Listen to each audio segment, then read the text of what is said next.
इत्तेफाक से उस वक्त मेरा कैसेट मेरे ही रिकॉर्ड प्लेयर में चल रहा था। तो मेरे पीछे बैठे हुए वो इंस्पेक्टर को यूं लगा जैसे कोई करंट लगा हो। उसने कहा, यार खुदा के लिए इस आदमी की आवाज़ को बंद कर। न इसे गाने का पता है, न इसे आदाब आते हैं गाने के, इतना उर्दू की टांगें तोड़ देता है, उर्दू बोलनी नहीं आती इसे, मौसीकी की इसे अलिफ बे का पता नहीं लोग इसे क्यों सुनते। खैर मैंने वो रिकॉर्ड प्लेयर ऑफ कर दिया। मैंने अर्ज़ किया कि आप कौन सा कैसेट पसंद करें। उन्होंने कहा कुछ और लगा दो, इसको ना लगा। मैंने कहा ठीक। वो कैसेट लगा दिया हमने कोई और गानों का। सो हम चल पड़े। जेल हम पहुँचे तो उस वक्त वो हजरत गोया हुए कि देखें हम सुबह से वहाँ हमारी हाज़िरी थी किसी केस के सिलसिले में फैसलाबाद में, तो हम सुबह से गए, कुछ खा पी नहीं सके। आप थोड़ी देर के लिए यहाँ रुकें, आप भी चाय पी लें, हम भी कुछ खा पी लेंगे। उन्होंने जेलम से आगे एक छोटा सा स्टॉप था, वहाँ उतरना था, दीना के पास। तो मुस्तनसर भाई हम जाके बैठ गए, वो जाके बैठे और मैंने इस दौरान बीवी से पूछा आपने कुछ खाना पीना, उसने कहा नहीं। तो जब वहाँ मैं पहुँचा तो इत्तेफाक से वो जिस टेबल पे बैठे थे उसके ऊपर लाइट लगी हुई। अब मैं वहाँ जाके बैठ गया। वो दोनों हजरात मुझे देख रहे हैं और बड़े परेशान हो रहे हैं। और वो आखिर में उससे रहा ना गया, मुझसे पूछा, जी आपको कहीं देखा है हमने? मैंने कहा हो सकता है कहीं देखा हो, आप गौर कीजिए, ज़रा जहन पे जोर दीजिए, कहाँ देखा है? काफ़ी देर सोचने के बाद वो कहने लगा, जी आप अताउल्लाह ईसा खेलवी तो नहीं? मैंने कहा जी बिल्कुल वही है। कहने लगा, जी वाह वाह, आप बहुत अच्छा गाते हैं। मैंने कहा मुझे पता है मैं जितना अच्छा गाता हूं। तो इस तरह भी होता है कभी कभी। नहीं तो कोई दुख हुआ उनकी बदतारीफी से? नहीं, बल्कि कभी कभी अच्छा लगता है कि इतनी जो तारीफ हो रही है, नहीं, मुंह का उसके जायका अलावा बदलने भी के लिए। मैं ये इस बात को अच्छा नहीं समझता। अच्छा। एक आदमी ठीक है मुझे पसंद नहीं करता, मैं ज़बरदस्ती उसके जहन में तो नहीं घुस सकता। अब जो आदमी मुझे नहीं पसंद करता, जी। कई ऐसे भी गाने वाले हैं जिनको मैं पसंद नहीं करता, हालांकि वो बहुत अच्छा गाते हैं। मैं सफ़र करता रहा मुख्तलिफ जगहों पे, वरना शायद आज मैं कहीं मुलाजिम होता तो हो सकता है जितनी बड़ी भी मुलाजमत होती ये मकाम ना हो, क्योंकि मैं जहनी तौर पे वहाँ एडजस्ट हो जाता उसमें मुलाजमत में कि ठीक है अब इसी में गुजारा करना है। लेकिन वो न मिलने की वजह से जो सफ़र, जो एहसास से महरूमी जो मुसलसल मुझे मिलता रहा, टॉर्चर मुझे मिलते रहे अहबाब की तरफ से, दोस्तों की तरफ से, माहौल की तरफ से, तो वही जो सारी चीज़ें हैं वो मिल के मुझे यहाँ ले आए। आप अच्छा, इसके अलावा अच्छा ये जो कंडक्टर का जॉब आपने किया। हाँ, उसके अलावा मैं बता रहा था कि फिर कुछ एक ऐसा भी वक्त आया, मैं यहाँ पे ट्रक ड्राइविंग के साथ साथ वो शॉर्ट हैंड और टाइपिंग सीखता रहा। अच्छा। मुझे किसी ने कहा कि जब ये तुम्हें आ जाएगी तो तुम्हें आसानी से मुलाजमत मिल जाए।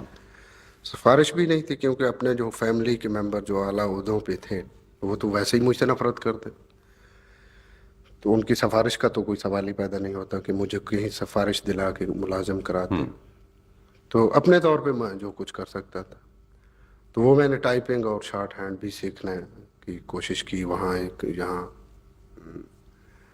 कमेटी चौक में एक उस वक्त स्कूल हुआ करता था जहाँ सिखाया जाता था, वो मैंने थोड़ा बहुत सीखा। उसके बाद यहाँ कुछ हालात या जी भर गया यहाँ से, तो फिर मैं लाहौर चला गया, वहाँ एक होटल में मैं वेटर अच्छा, ट्रक ड्राइवरी जो है इसके दौरान कोई दिलचस्प वाकयात? उस वक्त चूंकि एक आम आदमी था मैं, और वाकयात तो बहुत से हुए, कई दफ़ा पुलिस वालों से झगड़ा, कई दफ़ा अंदर, कई दफ़ा बाहर। पुलिस वाले अगर चालान करना चाहते थे तो आपको चाहिए था कि मेरा नाम ले देते कि मेरा नाम ये है, फिर चालान नहीं होता। नहीं, उस वक्त तो ये सवाल ही पैदा नहीं। उस वक्त तो अगर थले आए उस वक्त नाम की कोई बात नहीं। अच्छा था, आप ये फरमाएं कि ये जो बेशुमार ट्रकों वाले और बसों वाले आपके कैस्टें चलाते हैं, तो ये क्या उसी हवाले से कि ये हमारा भाई हुआ करता था? नहीं, उसमें जहाँ तक मैं समझता हूँ मुस्तनसर भाई के जो ट्रांसपोर्ट में ज़्यादा लोग इन्वॉल्व हैं हमारे मुल्क में, वो सराइकी और सिंधी स्पीकिंग है। हमारे इलाके के कोई बहुत सारे लोग हैं जो ट्रांसपोर्ट में इन्वॉल्व हैं। अच्छा।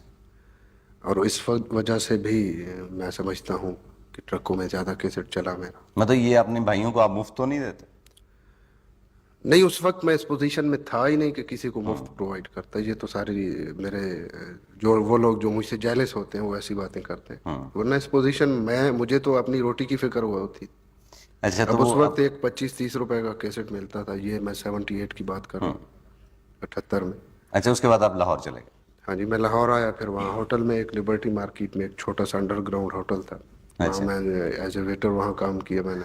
अच्छा, वहाँ को 1.5 साल मैंने काम क्या किया, लेकिन तनख्वाह क्या थी? वो मालिक जो था वो तनख्वाह नहीं देता था। अच्छा, रात को फुटपाथ पे सोना पड़ता था, खाना पीना मुफ्त? घर भी नहीं था, हम्म, कोई खानदान वाला घर आने ही नहीं देता था। मेरी खासी फैमिली वहाँ आबाद है। अब वो कहते हैं कि ये हमारा कज़न है। हाँ, उस वक्त नहीं आने देते। आप रिश्तेदार ज्यादा हो गए होंगे पहले से? हाँ, अब तो माशाल्लाह बहुत रिश्ते। दोस्त भी? हाँ जी।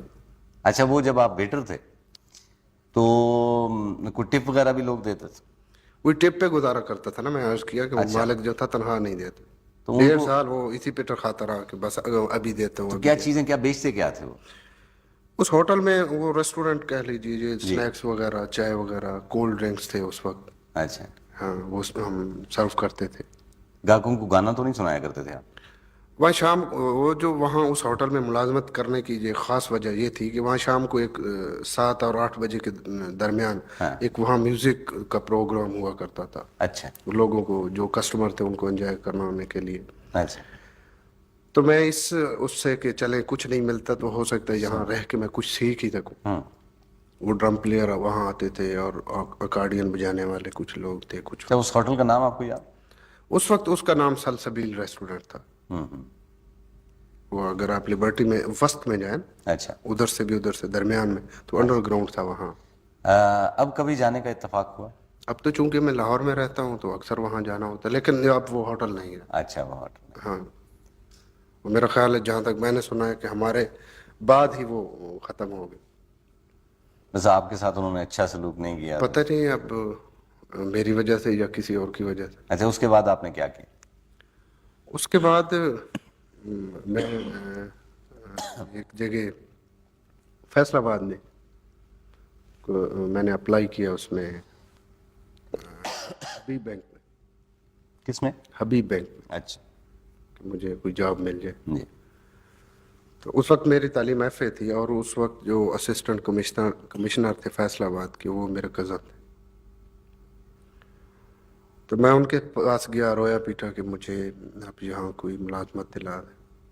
तो उन्होंने कहा ठीक है, मैं उसे कह दूंगा, आप उसे जाके मिलें। लेकिन जहाँ तक उसके वो बैंक की इंतज़ामिया का ताल्लुक है, उनके बिहेवियर से ये लगता था कि मेरे बारे में किसी ने उन्हें नहीं कहा।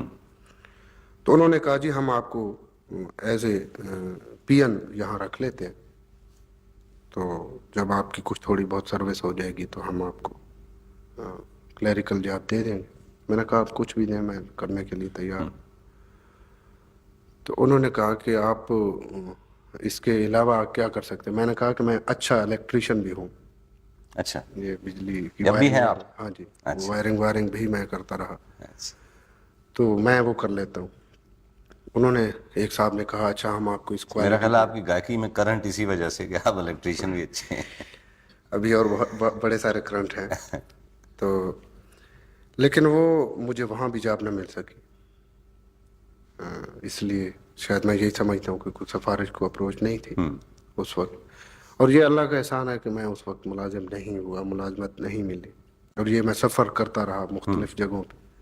वरना शायद आज मैं कहीं मुलाजिम होता तो हो सकता है जितनी बड़ी भी मुलाजमत होती ये मकाम ना हो, क्योंकि मैं ज़हनी तौर पे वहाँ एडजस्ट हो जाता उसमें मुलाजमत में कि ठीक है इसी में गुजारा करना है।